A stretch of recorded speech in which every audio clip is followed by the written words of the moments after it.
I don't really want to be who I was before I was injured. In a lot of ways, I'm thankful to a place that just completely broke me and just brought me to some really, really low points.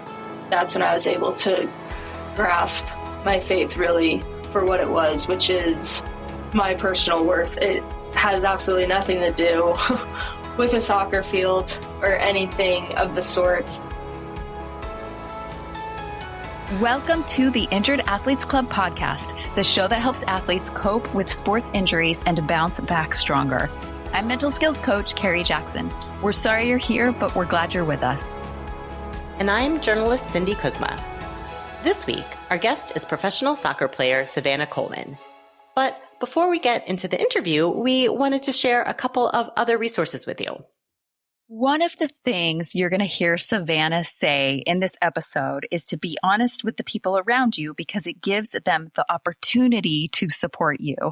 And the resource we have for you this week is to check out the rebound coaching groups. So it is the perfect place to get the opportunity to get support and allow people to support you. It is an 8-week program where we do a deep dive on the mental skills from the book Rebound, and you get to do it with other injured athletes. So you get to share your stories, give each other support. It's an incredible place to be able to look at the mental, emotional aspects of your injury recovery in a group of other people that absolutely get it. For a lot of the athletes that come through the program, their favorite part is being able to connect with other injured athletes. So head over to our website, injuredathletesclub.com, and check out the Rebound Coaching tab so you can see if you feel like it is the right fit for you. Come and get the support you deserve. Right. Thank you for that, Carrie. And thank you also to our exclusive sponsor for this season, Lever Movement. They are the creators of the Lever System, an innovative way to reduce your body weight while exercising on a treadmill. And you're going to hear a little bit more about them in the middle of this episode. But before we get to that, we want to tell you about our interview for this week. As we mentioned, our guest is Civana Kuhlmann, who's a professional soccer player in the National Women's Soccer League. She's currently a free agent, wrapping up her time as a forward for the Washington Spirit. She started at a young age and played for the youth national team beginning in 8th grade. She even went to the U17 Youth World Cup in 2016. After that, she played collegiately at Stanford and the University of Colorado. And all throughout, she has been an outspoken advocate for athlete mental health and mentors younger athletes through injuries and other setbacks. And if you're listening to this in real time, Civana is actually organizing a conference or co-organizing a conference that is going to be held on February 26th and 27th, and we will put a link to that in the show notes. And that's all. It's the Coalition of Athletic Communities for Mental Health Conference with a strong focus on collegiate athlete mental health. And that's something that we talk a lot about in this episode. And I do want to say that there are some tough moments that Civana has been through, and she did lose a friend to suicide. And I want everyone out there who's listening to know that if you're in a place where you're having thoughts about that, there is help available for you. We care about you. We want you to be here, and you can call 988 or text or chat that national helpline anytime, and there's someone there who can help you. So just want to give a heads up about that and that reminder to all of you. I really appreciated Civana being so open and transparent about all of this. And I think, the discussion about suicide and suicide risk and mental health in collegiate athletes is one that's so important. And one of the things that Civana said that is really sticking with me is how in order to talk about that, we really need to remember that student athletes are humans too, and humans first. It's so easy to kind of lump all of their problems together or to think only about what they face on the soccer field or on the basketball court or on the track. But they really are just people like the rest of us who are dealing with pressures that we can't imagine. And even if, as she says, sometimes they make things look easy because they are so skilled and so hardworking and so dedicated, it's really important for all of us who have anything to do with college athletes to remember that they are people who need our support as well. So I really appreciated her perspective on this, and I'm excited to see what she continues to do in her career to work on that issue. Yeah, I love that she, it was important to her to be able to find a way to tell her story and use that experience to be able to help other athletes. So Civana reached out to me a while ago to share that she had gone through such a tremendous experience with her own injury and the mental emotional impact on her, and that, looking for a way to, how can I help others that have gone through similar things? And so she's very thoughtful about her answers. And some of the things, she's got some wisdom in that young mind of hers. Mm-hmm. So it's really, it was wonderful getting to talk to her and giving her that opportunity to share her story. And one of the things, another thing I really appreciated about what she shared was that, how we can become addicted to achievement and success. And sometimes it's like you're on a freight train and you don't even know if it's what you really want anymore, but you've sort of become addicted to like, what's next and how can I be better? And that it's very easy for athletes' personal self-worth to get wrapped up in that. And so I thought that was a really important observation and realization that she made. So this is a great episode, and I can't wait to get into it. Yeah. So here is our interview with Civana. Welcome, Civana, and thank you so much for joining us on the Injured Athletes Club. Thank you so much for having me. I'm just excited to be here. Yeah. Well, we have a little saying here at the Injured Athletes Club, which is, we're sorry you're here, but we're glad you're with us. Yes. And we know injury can be a roller coaster with lots of ups and downs along the way. And we know you're kind of in the middle of a roller coaster right now. But we're curious, Civana, how are you doing today? I'm doing pretty well, honestly. There's ups and downs, not just every week right now, but I would say every single day right now has its ups and downs. I'm in, the middle of a extended knee rehab, and it's coming after already completing multiple rehabs before this. So this one's interesting. Yeah, well, we definitely want to get into some of the similarities and differences and some of the history and the current moment too. Yeah. But we'd love to just take a step back for a minute and ask, first of all, like, how would you kind of say injuries are viewed in soccer in general? And how is it different between like a youth level and a collegiate level and a professional level? Yeah, I would say this question, it's not one that really needs to be overcomplicated. And I wouldn't say there's anything too specific to soccer versus just sport in general. We can talk about coaches, trainers, athletes themselves can talk about the most important traits in athletes all day long. And yet I feel like there's one that's often extremely overlooked, and it's the one that's determines if all the other factors can be put to use, and that's availability. So at the end of the day, if you're not healthy and you're not available, you provide no tangible value to what the team or yourself, if you play an individual sport, is doing on the field, court, pool, whatever it may be. And that's no different in soccer, I would say. Obviously, in soccer, we have some brutal injuries, and a common one in women's soccer, obviously, is the ACL. As a professional, it can definitely, it changes the trajectory of your career. And that is always, I would say, something that could potentially be tied to your name. Once you do something like tearing your ACL, I think there's always a narrative that you're more likely to do it again. That's how professional sports operate, of course, and that's just the business side of things. It's obviously devastating no matter when it happens. I actually never suffered an injury until my junior year of college. I always felt invincible in a way, and I really never suffered with injury. Grew up just super fit, always able to do whatever I wanted to do, how much I wanted to do it. And then junior year tore my ACL at Stanford. But maybe for those that it happens in their youth career or even before the college level, it may have more of a determining factor on, of course, where they take their next steps, if that's playing collegiately or not playing collegiately, or where they play collegiately. And I was fortunate enough not to suffer any of those in high school, but I, of course, had friends who did. And especially if it happens around the time of the recruiting process, it's just so tough. It's definitely not an overstatement to say that tearing your ACL can affect the trajectory of your career and therefore your life, whether that's your youth career, collegiate career, and especially your professional career.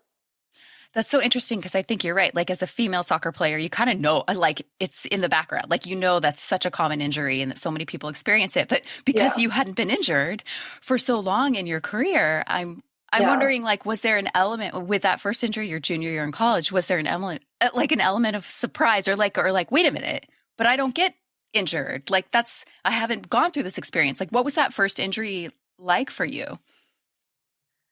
Yeah, my family always like kind of used to be aware that like with an ACL in women's soccer, it like might not be a matter of if, but when. But you go so long, I went so long without that happening. I don't know how old I would have been my junior, but I think I would have been 21 then. Something like 20, that. 21. Something like that, yeah. yeah. 20. I was just playing the sport for so long, healthy, that, there was absolutely an element of surprise. And I think that really translated into shock, like for the initial phase of the injury. It was really hard for me to feel like the severity of the situation and what it actually meant to me. I definitely had like a delayed processing. And I think part of that is that I just, probably couldn't comprehend what just happened. It also happened at what I would say was like, maybe not the peak of my playing career, because at that time we were just in preseason, so there was nothing really to show for it in that moment. But like form-wise, including performance and fitness, I was definitely at the peak that I had ever been at for me personally. So I was really, really looking forward to that junior year at Stanford. I could feel that shift, just becoming an upperclassman on a team, more like in a leadership position on the team. And ever since we lost in the semifinals and the Final Four of my sophomore year, that whole off season, I just basically felt like as soon as we lost in those semis, when we came back for school in January, I was preparing that whole year, and just to a different level than I would say like ever had. And so that also added to the shock factor, because I had never felt that good. I had never played that good. So it's hard no matter what, but I feel like that was devastating. And that just caused a lot of like, if this wouldn't have happened, what could have a super successful and potentially like breakout year my junior year at Stanford at a program like that could have done for like my career, my future career. Mm-hmm. Yeah. When do you think the sort of realization kind of hit you at that point that it, was something that could be that serious? I'm not entirely sure if it's something that maybe hit me all of a sudden versus something that started to occur over a long period of time more so. So I tore my ACL in August and got the surgery done end of August. And then I ended up having to get my meniscus redone in March. And I think finding out about that second meniscus surgery was devastating. Mm-hmm. But I still wouldn't say I was like processing everything that was going on. And that second right knee surgery was a week or two before we got sent home from Stanford because COVID had just hit. And all I could think about was like getting my knee better to get back to like where I was, where I felt I was like when I tore it in that junior preseason.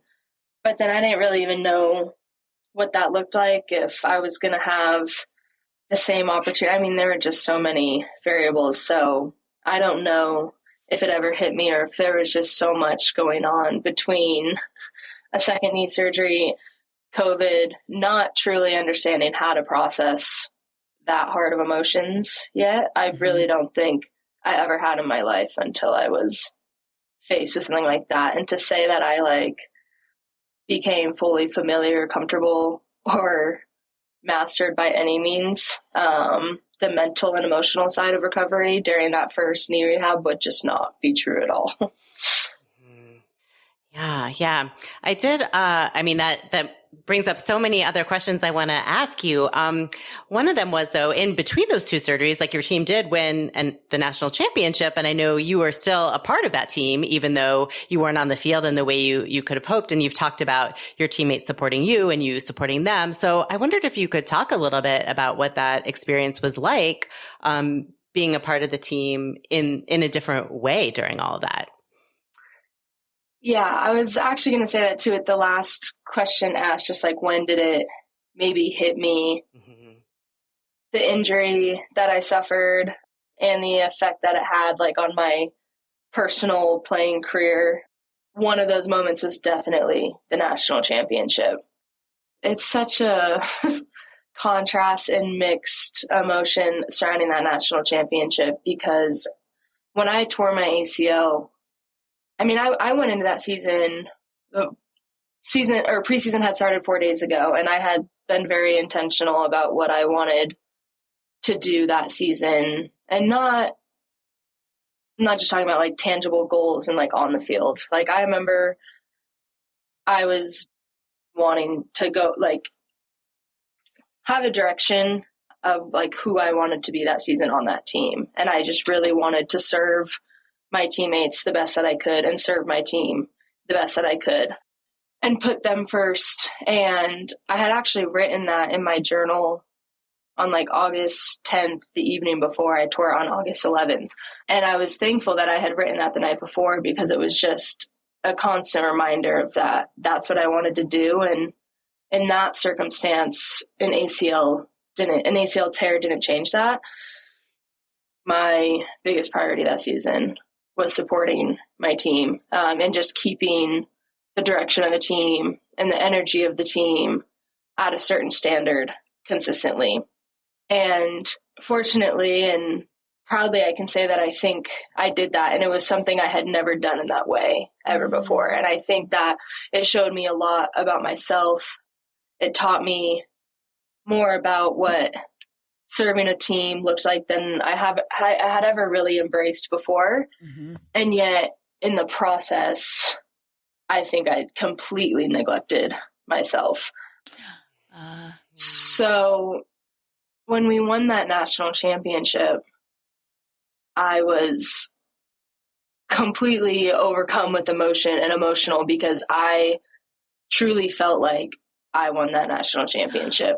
And even as a freshman who was starting and playing games on our 2017 national championship team, healthy through the whole season, even played a couple minutes in the national championship, I would say I felt more a part of the win my junior year when I was injured the entire time. And it was just, I think, because of my commitment to the team and how invested I was in those girls. And then I think also when we won, it like really hit me that this is what this team did. And I felt a part of it.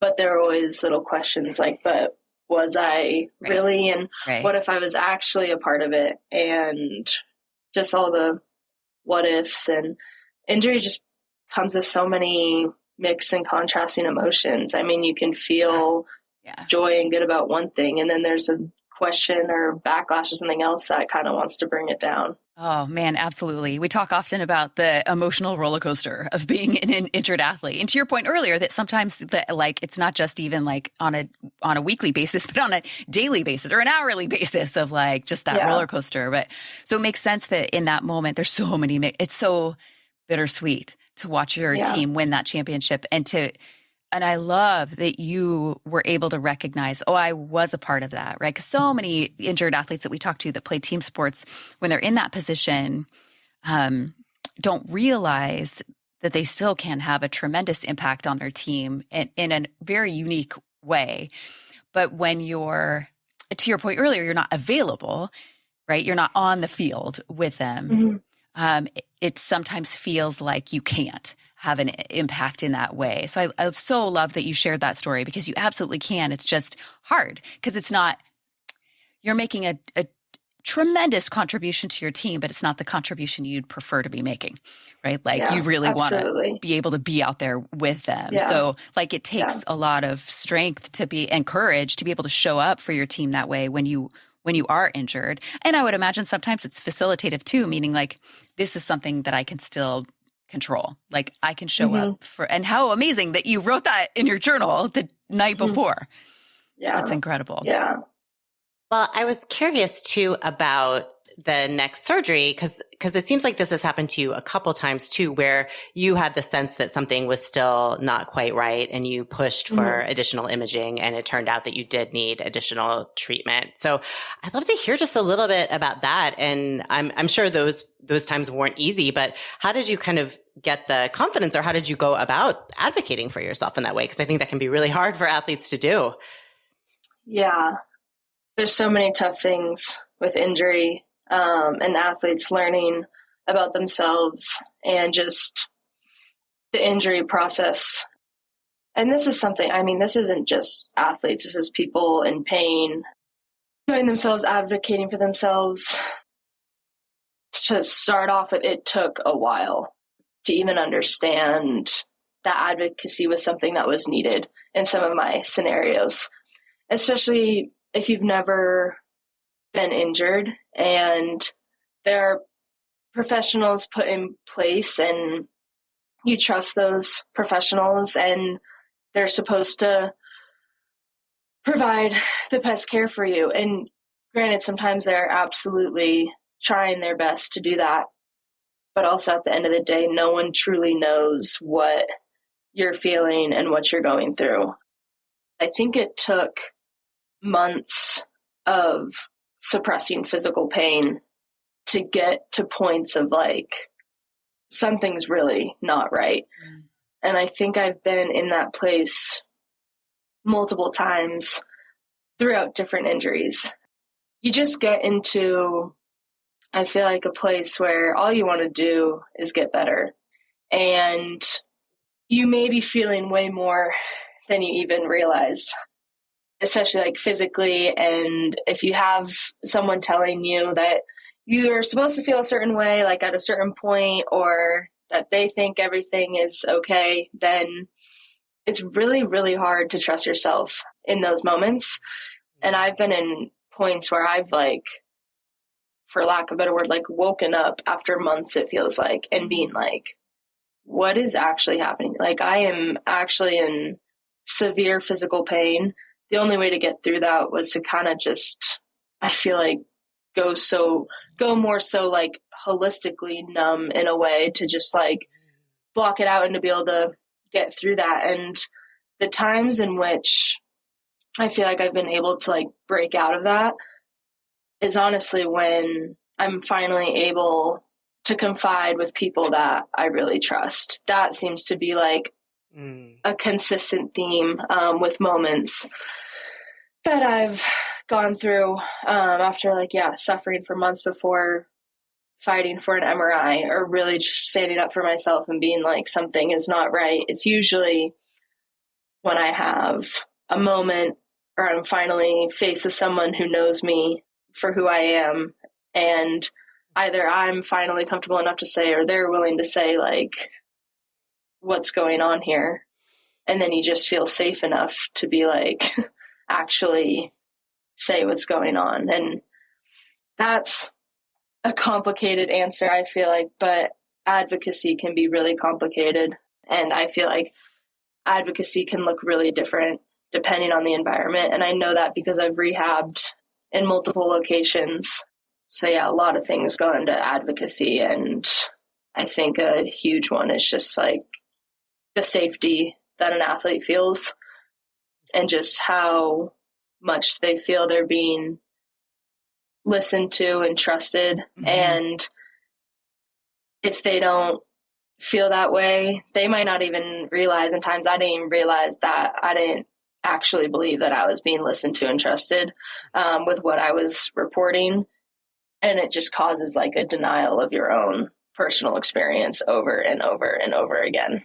Yeah. Yeah. I love your point about that, about how hard and it can be to trust yourself when you're working with these experts that are supposed to, like you have all the answers and you're telling me my, best path forward, but also recognizing what a critical part of your medical team you are, because they can't be in your body and they can't feel what you're feeling, and that sometimes you do. But when you have that, right, you're feeling something and you're being told something different from your medical provider, you start to think to yourself like, oh, well, maybe I'm wrong, or maybe it's just a matter of time, or you start to second guess your own sort of intuition and what you're feeling inside of you. And Absolutely. That's really hard to overcome that. And I'm so glad you had someone that you could trust to finally say like, there's something sort of magical about saying it out loud to someone.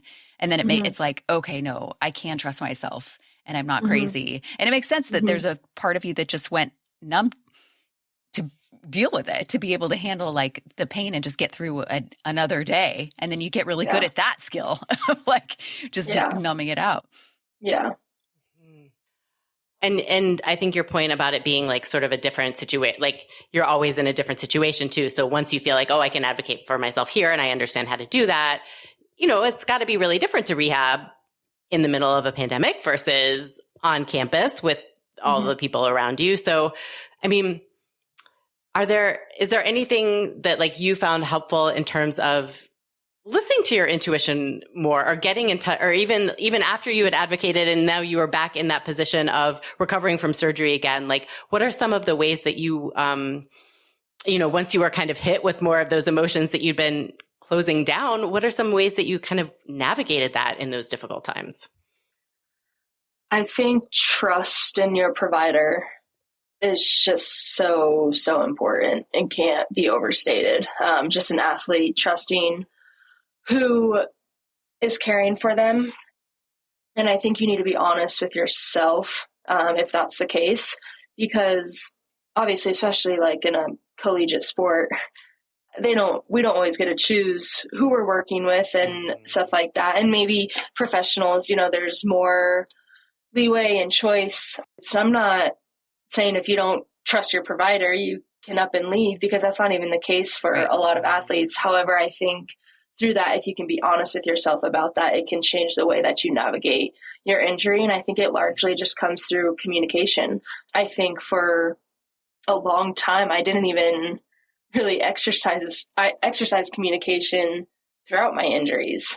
Like I said, in college, when I had never gone through an injury, I had never advocated for myself. I had been an elite athlete who turned to sport for a lot of things in life, including dealing with hard emotions. And I didn't even know I was doing that. And when that was taken away, there were things in life that I didn't even know how to navigate, like communication through something really difficult and asking hard questions and not feeling like confrontation is a battle or a fight or anything like that. But if something doesn't sit well with you, it's your physical health and overall holistic well-being that you're dealing with. And it's not just something that you can go silent on. And I think in a lot of situations, I was either being told something that didn't sit well, or I knew just wasn't true about my experience through injury, and whether that aligned with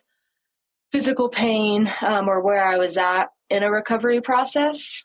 I really didn't know what to do about it other than just to accept what I was being told, because I felt like I didn't have a right as the athlete to voice what I was really truly experiencing, or maybe provide my input on the side of thing. And that's just not the case at all. The athlete is the center of a recovery process.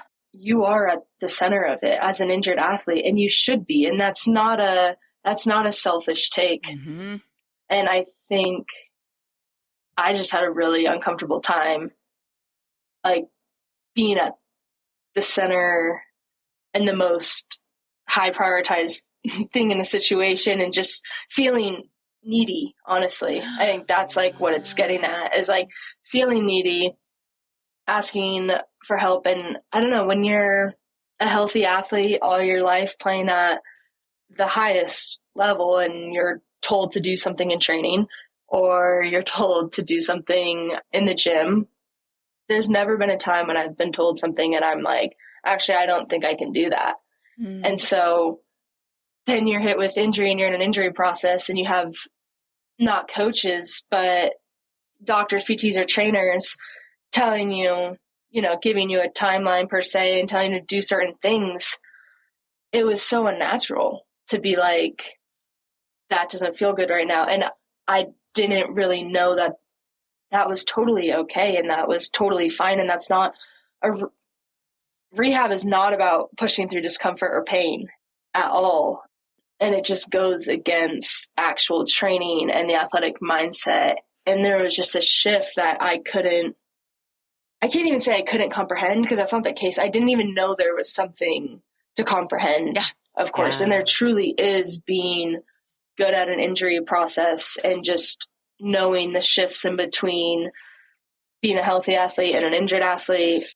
There's just so many differences, and I don't even think I was aware of what's going on, and therefore I couldn't communicate what was going on. Yeah. Oh my gosh, that's such a great observation, right? Because there's so many, as an athlete, like there's so many templates that you bring over from your athletic experience that just don't work in the injury experience and can get in the way of the injury experience. Absolutely. So like seeing your medical providers in more of a coach role, like, well, my coach tells me to do this, I do this. And right. And you're, as an athlete, you know how to push through pain and you're really good at that. And you're like, and that does not apply when you're injured. And a lot of athletes struggle with that for their first time of like recognizing, oh, all of the skills I have as an athlete aren't going to serve me in the same way as an injured athlete. And I have to kind of change that template in a way. And I'm really glad you made the point too about like especially with my collegiate athletes, like you're not always in a position to be able to see a different provider, right? And the other thing that gets really stressful for my collegiate athletes is sometimes when the person that serves the team is a different provider than maybe the one that they have at home, especially if they've gone through injury before, like they were injured in high school. And both of those people have different opinions about what's going on. It is very stressful for the athlete. And the inclination there sometimes is to just check out because it's like, this is too stressful and I'm overwhelmed and I don't know who to listen to. So I'm just going to check out entirely. But to your point, sometimes it's also like, I'm not used to being the center of attention in this particular way. I'm not used to needing help in this way. I'm just going to figure out how to do it on my own. I'm going to stop listening to both of you who can't come to a decision and realize there's a person here. Hello, I'm not just an ACL knee. I think they forget sometimes that Civana is the person you're talking to, not the ACL. So, okay. Yeah. So talk to Civana. Yeah. Oh, you brought up so many like really, really important points there. Well, and I know, in our original conversation, I guess I'm curious, like what was the catalyst or like what was the moment where you started to recognize how important it was to you to share your story when you started to realize, man, I've gone through a lot and that it started to feel meaningful to you to share your story and all the injuries you've gone through. Like what was the catalyst that started that process for you? I honestly don't know if it was even injury.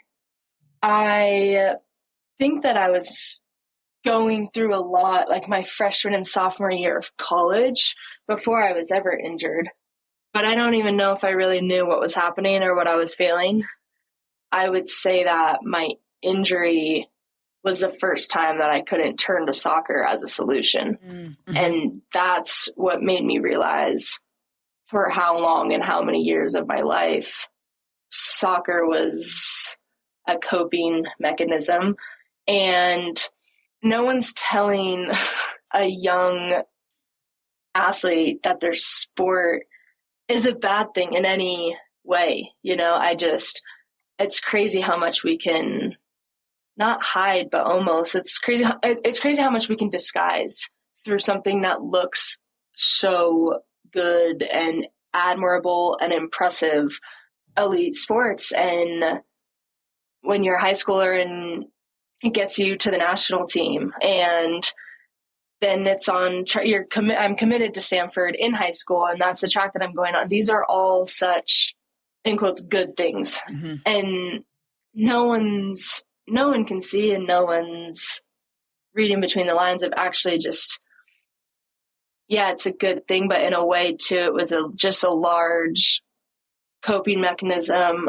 And I didn't even know it until it got taken away from me that my entire life, just the high and the adrenaline of soccer and achievement had just been fueling me, and any really hard emotion that I hadn't ever wanted to face, I would just keep chasing after this dream. And so that's why when I got injured and it got taken away, that's when I said, I don't really think I knew what was happening. I don't think I ever really learned how to process hard emotions as an athlete or just as a young person.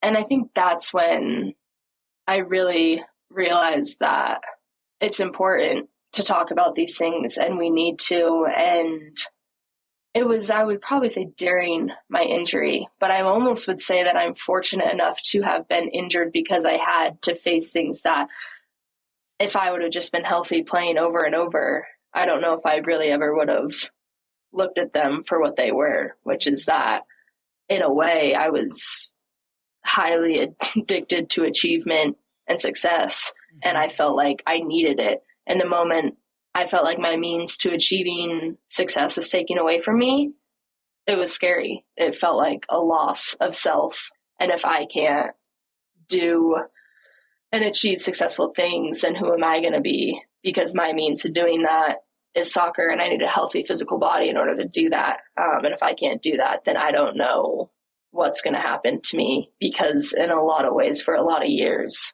that was where I told myself that my personal worth came from. Mm-hmm. Wow. And that's such heavy stuff to deal with at such a young age. I mean, we all deal with these kinds of things throughout our life, but what are some of the ways that you kind of started to unravel that for yourself? I don't know if mental health support was part of that. I know your faith is important to you, but what were some of the things that you realized you could turn to instead of only soccer? Yeah, it's such a slow process and a long journey, and I'm still in it. And I would say it's a journey that started like 7 years ago now, probably. It was before my injury. I think my sophomore year of college was just the first time I ever opened up to someone really in general about how much I felt like I was just holding inside. And I just confided in my best friend. And it was crazy. I really feel like I was a sophomore in college, and I think it was the first time I had ever been really honest with someone. And that's a long time to go before doing so. So yeah, I mean, first of all, just being honest with the people around you, it gives them the opportunity to support you. I think I felt isolated and alone in so many moments of my life, especially as a young athlete. But what I couldn't grasp from the outside looking in is that I'm putting on a strong front, doing well in soccer and school, and I'm really never cracking or making it look like it's a struggle. And I think we can just get really, really good at that. And in that, I didn't even realize that a lot of times people couldn't really see everything that I was actually feeling and going through, and the massive amounts of pressure that I felt throughout my life and in different times of my life.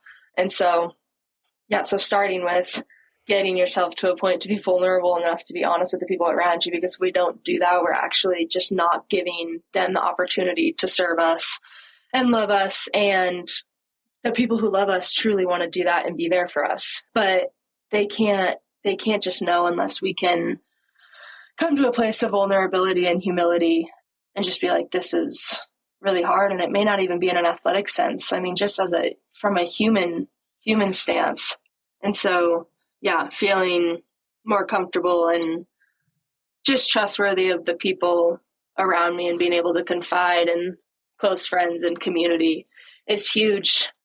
And just navigating mental health and struggles. And I think a huge one for me is, like you said, my faith is largely important to me, but sometimes I'm spiteful of my injury history But at the same time, I don't really want to be who I was before I was injured.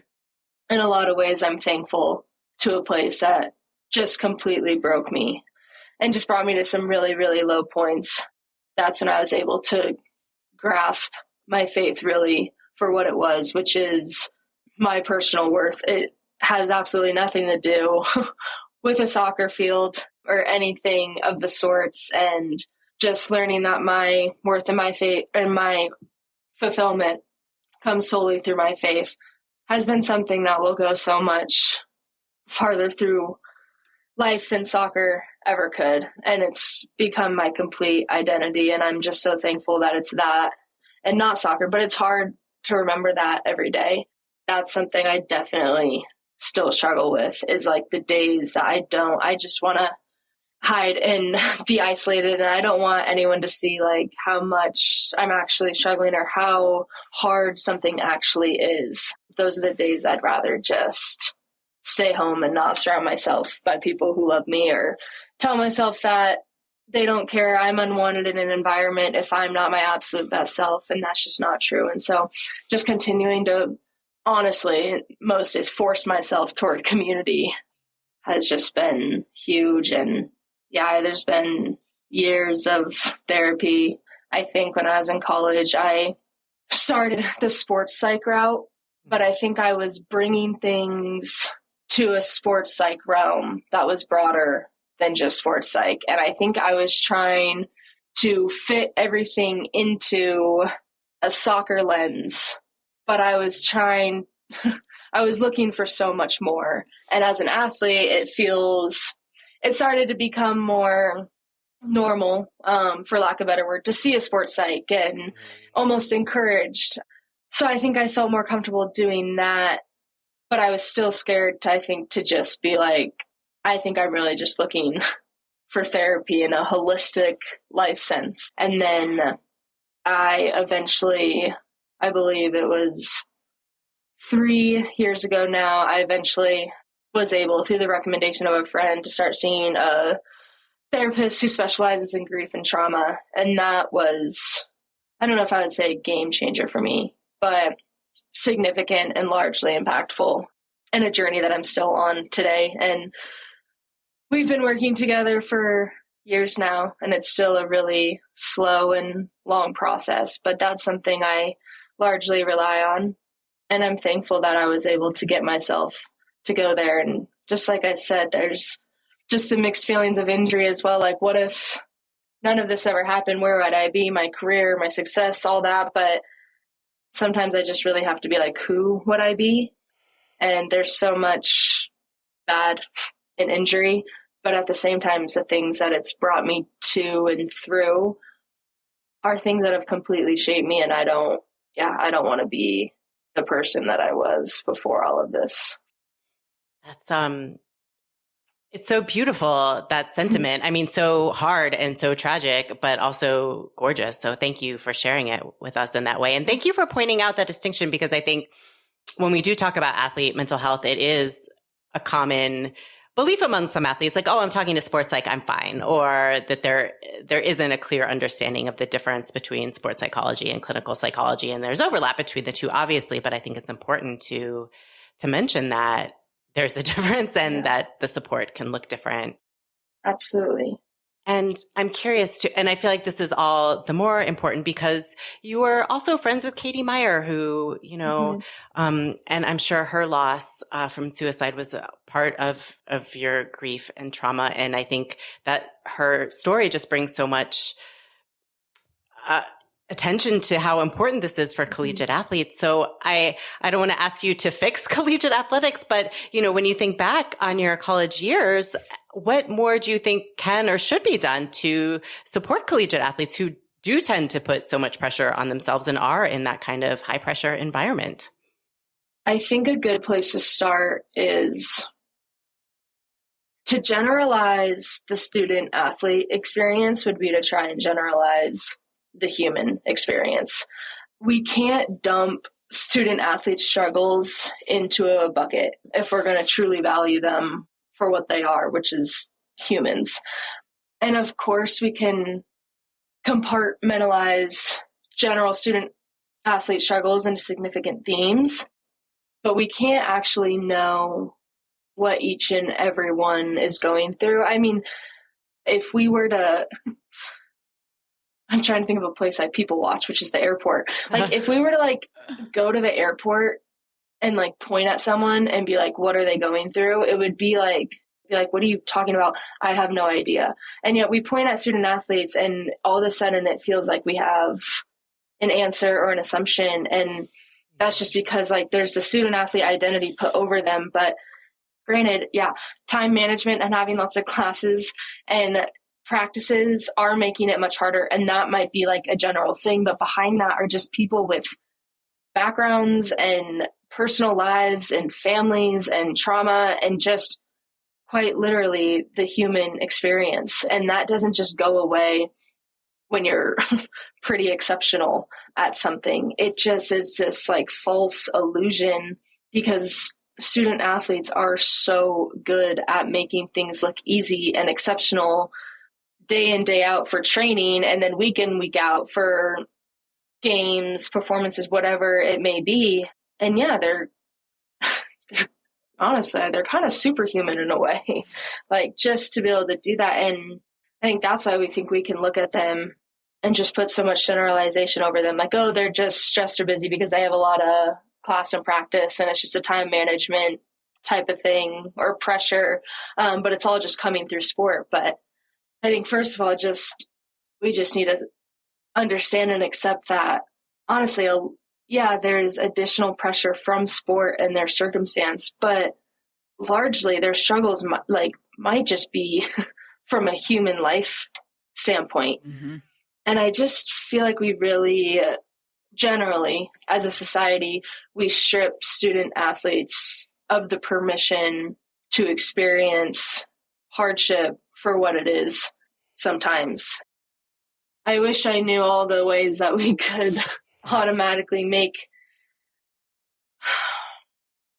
specifically collegiate athletics just a safer and more seen place for student athletes. But I think a really good place to start is to just not generalize them just all into a category of student athletes or dump their struggles into a bucket and really just allow them permission to feel and heal whatever it may be in life. And I think environment is obviously huge in weather in the same way that environment plays a huge piece into advocacy. Like environment is going to have a huge impact on whether athletes feel like they can express struggles and whatever they're facing. And we generally just have a long way to go, but there's going to be pockets where it's better and where it's, not as good. And a lot of that is going to come through awareness and acceptance and just seeing athletes for who they really are, which is humans, because it's really hard to do that. And it's really hard for ourselves to do that. And I don't know if I'll ever be able to wrap my mind around losing Katie. And I mean, first of all, it obviously hits so deep because it's a beloved friend and teammate. And then you realize, like, that's me. Like, that's just any one of us. And I think in a lot of ways, too, it made me be more honest with everything I had faced and struggled over the years and dealt with, and like really want to be honest with myself, because there is no reason that she should have felt that way. But if that could have been any one of us, then there's no reason that I need to feel this way on my own either. But it's so hard to grant yourself that permission in that space to just feel and heal whatever it may be.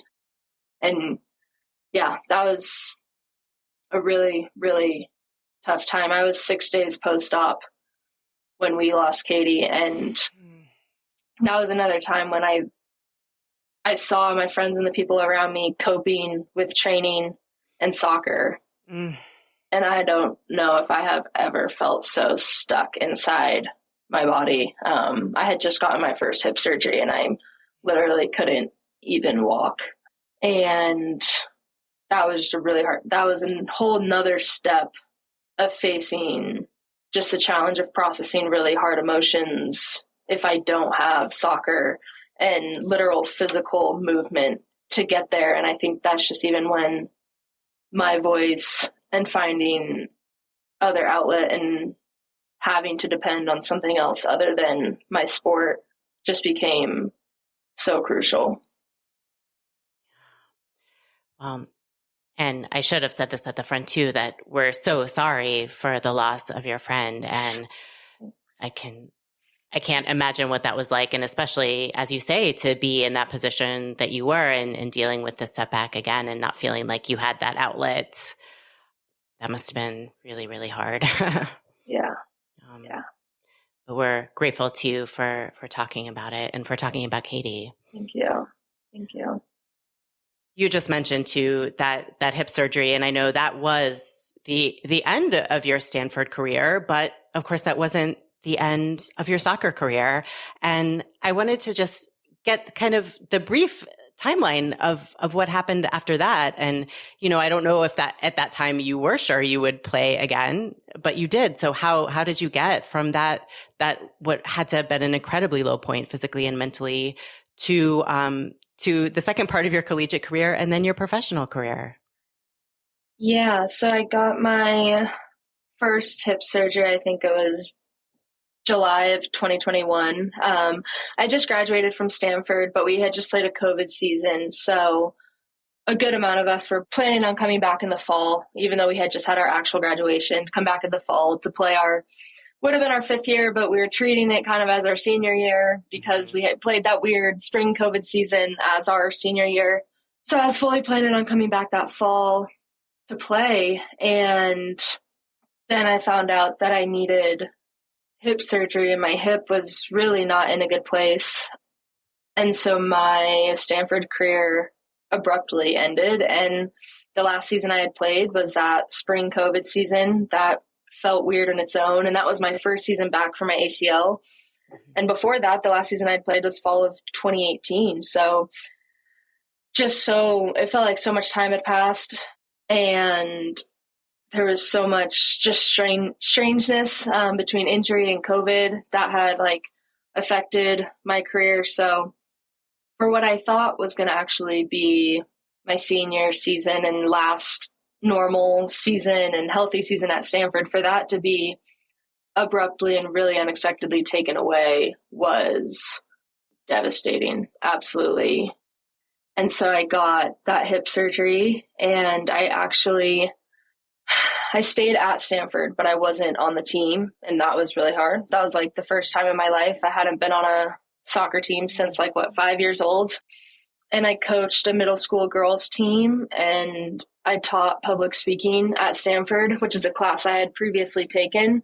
And then I was asked to teach it. So I coached and I taught, so there were other things I was doing, but I felt so empty losing a team for the first time in my life and just feeling just sad that last season at Stanford had been taken away.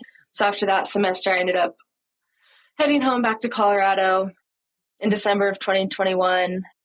And I was still fully planning on rehabbing to go pro at this point. And then in February, so about 7 months after my first hip surgery, we found out that my other one was going to need the same thing and less severe for sure, but was going down a path that I did not want it to get to where my other one had been. So just ended up doing it almost as soon as finding out in that February of 2022. And I was just at home rehabbing. And yet I had a strong feeling that I was just meant to still rehab and pursue the pro path. And I wasn't willing to give that up. And so I was just, I think, taking it day by day with rehab and not knowing what going pro would look like at that point. If it would be overseas or trying to somehow get an opportunity with the NWSL right away, because I wasn't going to be eligible for any draft because I wouldn't have played in the most recent college draft by the time the next draft occurred. Mm-hmm. So it was several months later, maybe 3.5 months post-op. In July of 2022, I think I was just sitting on the balcony at my sister and brother-in-law's house, and I think it was my sister who maybe was like, pretty jokingly, like, oh, what if you just like, she's like, how fun would it be like if you played in Boulder this fall, like, and like we could actually just drive to your games, because even like playing for the national team in high school, it never really felt like my family could just come to my games. They were always all over the country or world, and then I was at Stanford, and my left hip surgery was just, and rehab was just going way better than we thought. And it started to pick up really quick, to the point where like college season was started in a month or two. And I was kind of like, I kind of feel closer than I should right now. And I had never, transferring is, I don't think, something that you imagine yourself doing. And I had never imagined transferring, which is why when I thought my career at Stanford ended, my college career was over. And so my sister was like, what if you just went down the street and played up Boulder? And I was like, wait, I would do that. And I think my family was shocked that I was like open to it. But I was like, oh no, like I would do, like, that kind of sounds fun right now. And because I never thought I was going to play college soccer again.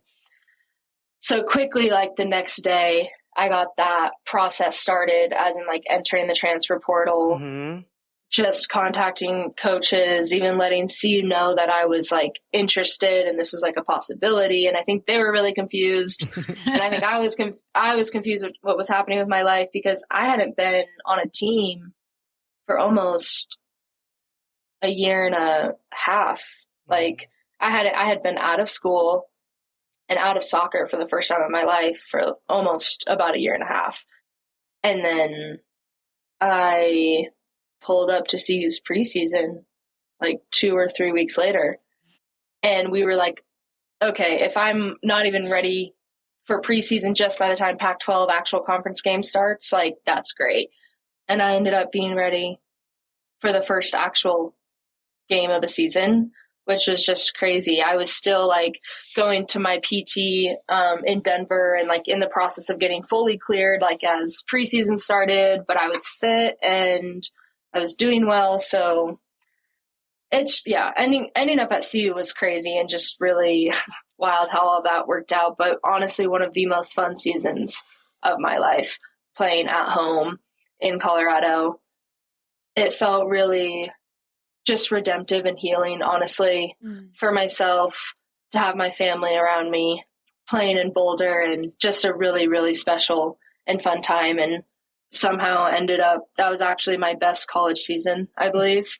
I think I was a leader of the Pac-12 in points for majority of the season. I think I might have ended like second in points for the Pac-12 that season, which it took me like almost being done with conference even realizing that. And I just think the whole thing, even to me now, that's just crazy. I was just like, what is happening? How did I get here?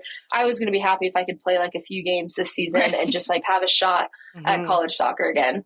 And then it ended up being my best season. And then that's ultimately why I was eligible for the 2023 NWSL draft, and basically how and why I got drafted to the Spirit. Athletes, we know you're always looking for new ways to get back to training and to prevent the next injury. We want to introduce you to a great new tool from our sponsor for this season, Lever Movement. The Lever system is an innovative way to reduce your body weight while exercising on a treadmill, which means less impact on your joints. This is perfect for coming back from an injury, or if you're healthy now, to push your limits without fear holding you back. Whether you're returning to running, looking to increase your running volume, or wanting to add some serious speed work to your routine, Lever has got you covered. And what's even better? The Lever system is incredibly portable. It sets up on your home treadmill or at your local gym in under 2 minutes. Yes, you heard that right. Less than 2 minutes and you are ready to go. You may have seen elite athletes like Eilish McColgan and Kara Goucher using it, And now we've got an exclusive deal for you here at the Injured Athletes Club. Use the discount code TIAC20 to get 20% off your purchase. Trust me, your joints, Achilles, and sore muscles will thank you, and so will your future self.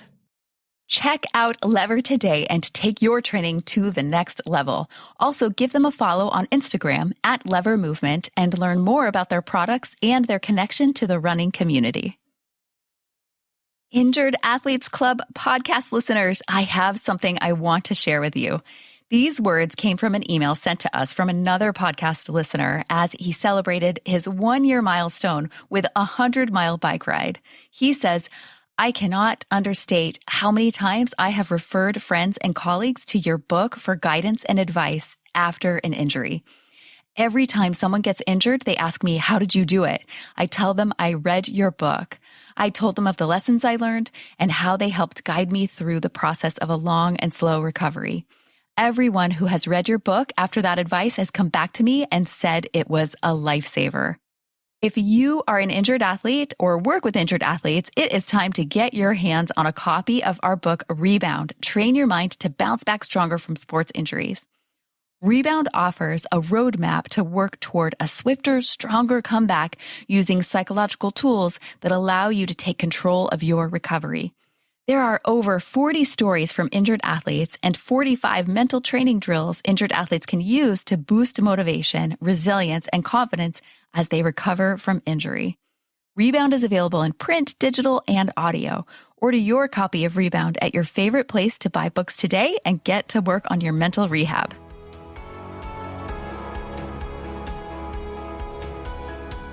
And what did it feel like to get to that point and get drafted and get that call up after all that you'd been through and after dreaming about it for so long? It was great, obviously. Mm-hmm. It was awesome.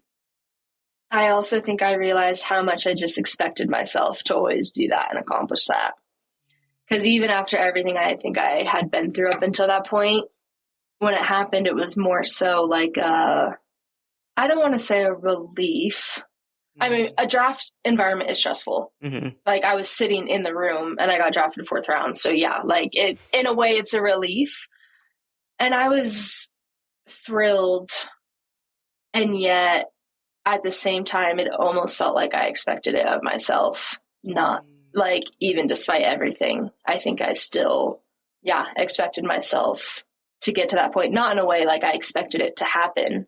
Like, I think on a personal standpoint, like, there was a lot of pressure and really less of an ability to be like, this just happened even after this, and this is incredible and this can be celebrated. I think it was more so like, this is something you set out to do long ago and you did it and that's what you were supposed to do. Right. And now we go to preseason. That's interesting. So do you feel like it was sort of connected to that? You spoke earlier about that, that addiction to achievement and success, which so many athletes have. Like, it almost sounds like instead of it being this sort of monumental moment that was celebrated, where maybe it was also, but it was also like, okay, check, what's next? Yeah, okay. Absolutely. Yeah, absolutely. And I think I felt a very similar feeling my freshman year winning a national championship at Stanford. Like, I think I was expecting a different experience and feeling that I did when I first won the national championship. And I'm so thankful for my second, even though I wasn't healthy, because I was able to experience it in a completely different way for what it was, which is an incredible achievement with the people around you and something to remember and cherish forever. But yeah, that getting drafted, I would say, was pretty similar to winning my first national championship, which is like a check and like a good job, but also this is what you set out to do. So this was always almost this like the almost personal standard that I set for myself. So like I relied on myself to get to that point. And I don't know, I wouldn't say I've been the best at celebrating things over the years, for sure. I think it's pretty tough for a lot of athletes. And in our Injured Athletes Club support group, we have like a winning Wednesday where we're like, share whatever it is. Like you could tie your shoes today. You won a national champion, like whatever. Right. Like there always is something to celebrate. And it's so hard to take that time to stop and do it. I mean, especially when you're in an injury standpoint, but to your point, at any point as an athlete, it can feel so difficult. Yeah. I'm going to tell you that it was an incredible accomplishment. Thank you so much. Congratulations on that. And Thank you so much. You know, since then you have gotten injured again and you are in a little bit of we were talking at the beginning before we started recording that a lot is up in the air for you right now. So I wondered if you could talk a little bit about how it has been different at this point and, you know, kind of what you're focusing on day to day right now as you navigate this period. Yeah, this most recent knee rehab it's been extremely challenging. And I would say it's been my perspective, just general life perspective on injury, sport, health, it always shifts through every rehab, every injury that I've gone through. And I would say this one more than ever, I've really had to face and look at the fact of how much is it actually worth it to sacrifice your overall well-being for the striving of a goal. And I mean, younger me and me before being injured would think that's the most insane thing to say. I was always someone who was really willing to do anything at any physical cost. And that's because I'm younger and haven't experienced severe injury yet. And now in this injury, I was just forced to face the reality of chronic pain. Overall, just pretty significant implications to my overall well-being, not just my injury itself, and not just the affected area, but how this is really affecting my life. And yeah, just physical toll as well, not just to my entire body at this point. So that's been a large shift during this most recent rehab. I think I've gone through some tough times and some hard things, but never to the extent until now of thinking like, okay, how much benefit is this really causing right now versus like damage, not just now, but in the future. Also, I'm at a point now where it's just really eye-opening in the sense of at what point is like the complete denial of your personal experience worth it? And why was that even something that I was set out to do in order to accomplish or do something?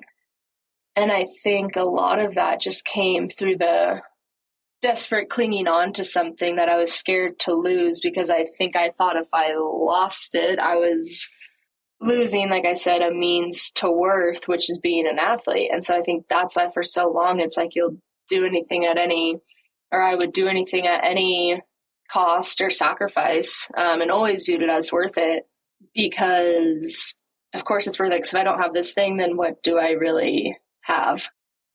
I want to keep doing this for as long as I can. And at the end of the day, it's going to end one day for everyone. And every time I've lost it throughout an injury, I feel like I've just ran away from the idea of losing it altogether. And that's why I've pushed so hard to move forward and to keep going and to go as far as I can, and just really been able to get through a lot of really tough injury has come from a lot of place of being fearful of losing the ability to play. And I feel like this injury, more than anything, I've been forced to look at, and more so making myself look at and becoming more willing and able to look at the fact of what is that fear of losing this, and how long do I think I can live under the illusion that this is something that I'm going to be able to hold on to forever. And I don't want to give it up at all, but it's more so making myself deal with the hypothetical of like, if you're not okay with losing this now, what makes you think that in a couple years from now, or whenever you're going to have to give up the sport, if it really causes this much grief to your soul now, why do you think that's just going to feel okay one day? Like, is it ever going to be enough? And I think that's actually the question, an important thing to look at, honestly, for any athlete going through injury is like, what is that? And I think that's why in this injury and everything right now, I've just forced myself to actually listen to myself for once, to the feedback that my body and my mind is giving me, and trying to understand that fear and what it's really coming from and what that really just means in a personal sense, because it's always been easy to be like, yes, I want to push through injury because I want to achieve more. And now I did become a pro, and